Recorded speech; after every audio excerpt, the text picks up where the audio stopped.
موسم کوئی بھی وقت کوئی بھی علاقہ ہو، جہاں ذکر علی چھیڑا وہاں دیوانے آ بیٹھے۔ میں فرمان جعفری آپ کا پھر سے خیر مقدم کرتا ہوں ایک بہترین واقعے کے ساتھ اپنے چینل نہج البلاغہ اینڈ یوتھ میں۔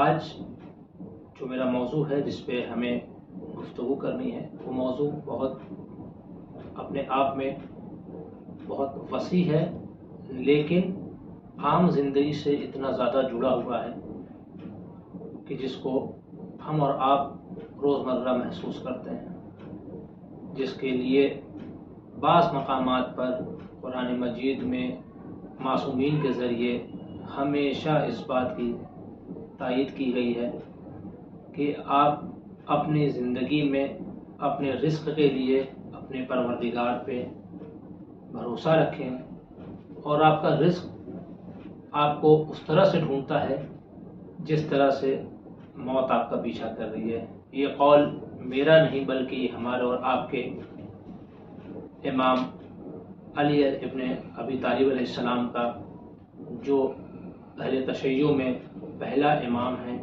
اور اہل سنت انہیں چوتھا خلیفہ مانتے ہیں۔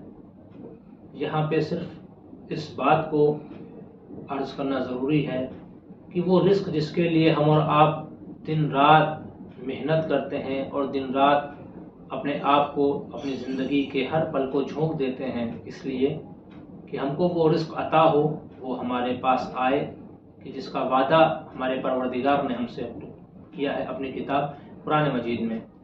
اللہ قرآن مجید میں یہ وعدہ کرتا ہے کہ ہم نے تمہارے رزق کی ذمہ داری اپنے ہاتھ میں لے رکھی ہے۔ ہاں، اب ہماری آپ کی یعنی انسانوں کی کچھ ایسی غلطیاں ہوتی ہیں، ہمارے کچھ ڈیسیزن ایسے ہوتے ہیں جس کی وجہ سے ہماری کچھ گناہیں ایسی ہوتی ہیں جس کی وجہ سے ہمارا رزق رک جاتا ہے یا رزق میں برکت نہیں ہوتی ہے، کمی ہو جاتی ہے، اور ہم اس پریشانی اس الجھن میں جوجھتے رہتے ہیں۔ لیکن جو اللہ کا حقیقی بندہ ہوتا ہے اس کو یہ چاہیے کہ اپنی اس پریشانی میں بھی اللہ سے رجوع کرے، آل محمد سے رجوع کرے، کیونکہ وہی ہیں جو زمین اور آسمان پہ رزق دینے والے ہیں۔ آپ نے جناب سلیمان کا، پیغمبر تھے جناب سلیمان، ان کا واقعہ سنا تھا کہ انہوں نے ایک بار رزق دینے کے لیے کوشش کی، ٹرائی کیا، لیکن وہ ایک مخلوق مچھلی کو بھی سیٹسفائی نہیں کر پائے۔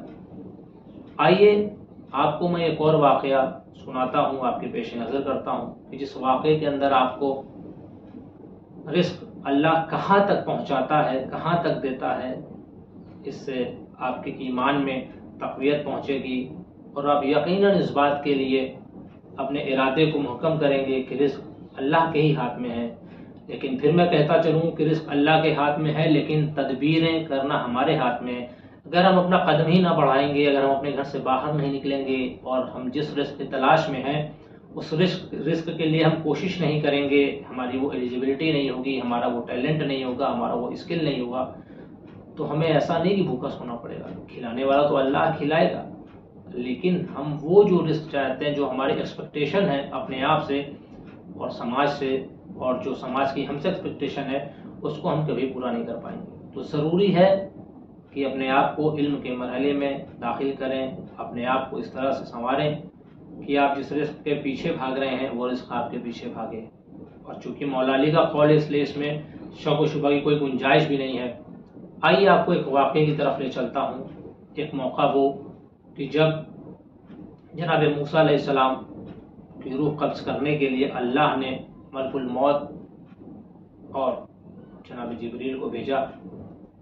ملک الموت روح قبض کرنے کے لیے جناب موسیٰ کے پاس آئے۔ جناب موسیٰ اپنے عصا کے سہارے کھڑے ہوئے تھے۔ جیسے ہی ملک الموت آئے اور ملک الموت نے جناب موسیٰ کو دیکھا تو ملک الموت نے کہا کہ اے موسیٰ، میں آپ کی روح قبض کرنے کے لیے آیا ہوں۔ چونکہ موسیٰ ایک ایسے پیغمبر تھے کہ جن سے اللہ کی گفتگو اکثر سے بیشتر ہوتی رہتی تھی، اور اللہ انہیں الہام کے ذریعے اپنی چیزوں کو بتاتا تھا، وہ چاہے کوئی دور پہ جا کے ہو چاہے بنا کوئی دور کے. تو ہر طرح سے اللہ جناب موسیٰ کو ہدایت دیتا تھا، یا جناب موسیٰ کے ذریعے قوم کو ہدایت دیتا تھا. جناب موسیٰ کی قوم ہدایت پاتی تھی. تو چنانچہ ہوا یوں کہ جب ملک الموت جناب موسیٰ کے پاس آئے اور انہوں نے کہا کہ میں آیا ہوں آپ کی روح قبض کرنے کے لیے، تو جناب موسیٰ کے پاس ان کی ایک چھوٹی سی بچی تھی. جناب موسیٰ نے اس بچی کو اپنے قریب بلایا. قریب بلانے کے بعد اس کے سر پہ ہاتھ پھیرا، پھر یہ کہا ملک الموت سے، یا اپنے پروردگار سے مخاطب ہو کے کہا کہ میں تو چلا جاؤں گا، لیکن مجھے اس بات کا ڈر ہے یا اس بات کی فکر ہے کہ میرے جانے کے بعد میرے اس عیال کا، اس بچے کا کیا ہوگا، اس کی پرورش کیسے ہوگی، اس کا رزق اس کو کیسے پہنچے گا. یہاں پہ میں ایک بات کہنا چاہوں گا کہ جناب موسیٰ تو جانتے ہی تھے، لیکن جناب موسیٰ کچھ پیغام دینا چاہ رہے تھے کہ ان کی قوم کو اس قصے کے ذریعے، اس معجزے کے ذریعے ایک پیغام پہنچے، ان کے چاہنے والے اس بات کو سمجھیں کہ جو اللہ بتانا چاہ رہا ہے اس پورے واقعے کے اندر میں. چنانچہ ہوا یوں کہ جناب موسیٰ کو اللہ کا حکم آیا، الہام ہوا کہ موسیٰ تم فکر نہ کرو، تمہارے سامنے جو پتھر ہے اس پتھر کے اوپر اپنے عصا کو مارو. آپ جانتے ہیں جناب موسیٰ کا عصا کراماتی عصا تھا، ان کو معجزہ دیا گیا تھا اللہ نے عصا کا. وہ جب دریائے نیل میں مار دیے تھے تو دریائے نیل میں 2 راستے بن گئے تھے، اور موسیٰ جناب موسیٰ نے اپنے عصا کو پھینکا تھا تو وہ سانپ اژدہا بن گیا تھا اور جادوگر کے اژدہے کو کھا گیا تھا. جناب موسیٰ کے زمانے میں جناب موسیٰ کو عصا کا معجزہ دیا گیا تھا. جناب موسیٰ نے اس پتھر پہ مارا، اور جیسے اس پتھر پہ مارا اس پتھر کے اندر شقاق پیدا ہوا، یعنی زمین میں شقاق پیدا ہوا. پتھر اپنی جگہ سے ہٹا، زمین پھٹی، اور جیسے ہی وہ زمین پھٹی اور پتھر ہٹا تو جناب موسیٰ نے کیا دیکھا کہ اس کے اندر ایک راستہ بن گیا ہے. لفظ میری اپنی ہے، صرف آپ کو اس کہانی کے ذریعے کچھ باتیں پہنچانا ہے. تو جیسے جناب موسیٰ نے اس عصے سے اپنے اس پتھر پہ ٹھوکر ماری، اس میں جگہ بنی اور ایک راستہ بنا. قریب آپ مان لیجئے کہ 10 میٹر 8 میٹر ایسے 10 فٹ 8 فٹ ایسے راستہ بنا ہوا. تو وہ راستہ بنا اور اس کے اندر جناب موسیٰ سے حکم ہوا کہ داخل ہو جاؤ. جناب موسیٰ داخل ہوئے اس کے اندر. جیسے ہی اندر داخل ہوئے تو خوب اندھیرا، اچھا خاصا راستہ بنا ہوا کہ جناب موسیٰ داخل ہوئے ہوں گے. خوب اندھیرا، اور اندھیرے کے اندر جب وہ سطح پہ پہنچے، نیچے جہاں تک آخری تک سطح تھی، تو وہاں پہ انہوں نے دیکھا کچھ پتھر رکھے ہوئے اور کچھ گھاس وہاں پہ بھی نکلی ہوئی ہے. تو پھر جناب موسیٰ کو حکم ہوا کہ موسیٰ اب یہ جو پتھر دیکھ رہے ہو اندر گراؤنڈ، اس پتھر پہ بھی تم اپنا عصا مارو. تو جناب موسیٰ نے پھر وہی چیز دہرائی، چونکہ اللہ کا حکم تھا. جناب موسیٰ نے پھر عصا مارا. جیسے ہی عصا مارا وہ پتھر پھر شگاف ہوا، وہ زمین پھر پھٹی، اور پھر اس کے اندر سے ایک راستہ بن گیا.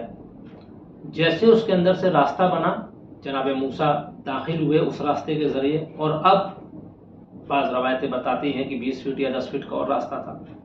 تو آپ مان کے چلیے کہ 20 فٹ اوپر اور 20 فٹ یا 40 فٹ کے آس پاس کا راستہ بن گیا. 40 فٹ گہرائی کے اندر جانے کے بعد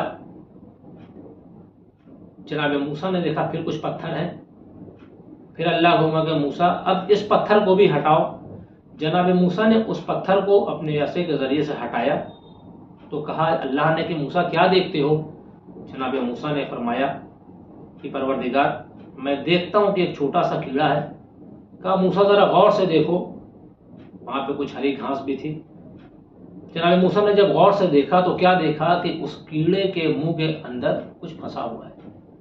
اللہ نے کہا اے موسیٰ تم کیا دیکھتے ہو؟ جناب موسیٰ نے فرمایا پروردگار میں دیکھتا ہوں کہ اس کیڑے کے منہ کے اندر کچھ پھنسا ہوا ہے.